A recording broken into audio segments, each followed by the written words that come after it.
calculer une échelle. Lors d'un TP, un élève dessine une cellule de 6 cm de diamètre, alors qu'en réalité, la cellule mesure 4 micromètres de diamètre. Calculer l'échelle du dessin.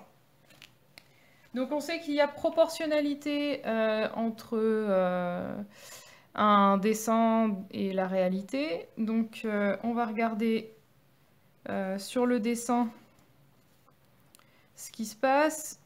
En centimètres, il a fait un dessin de 6 cm de diamètre. Le diamètre correspondant en réalité, alors ici en réalité c'est en micromètres, ça va être 24 micromètres.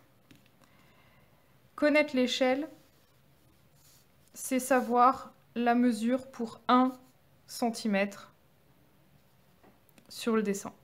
Toujours, toujours, toujours. C'est pour ça que les échelles sont représentées avec un nombre 1 sur et puis un autre nombre en bas. Donc je vais chercher pour 1 cm. Je vois bien que pour passer de 6 à 24, on a multiplié par 4. Donc là, je vais faire pareil. Et je vais obtenir 4 micromètres. Donc je sais que 1 cm va correspondre à 4 micromètres.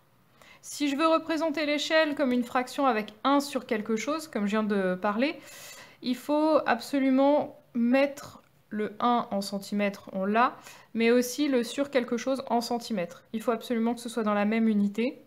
Donc je vais convertir 4 micromètres en centimètres. Alors, 4 micromètres, on a micromètres ici. Pour avoir les millimètres, il faut 3 rangs supplémentaires. Hop. Et puis, pour avoir... donc là, on a les millimètres ici. Les micromètres ici. Et donc les centimètres, c'est encore un rang devant les millimètres. Donc 0,0004 cm. Si bien que mon échelle, ça va être 1 sur 0,0004.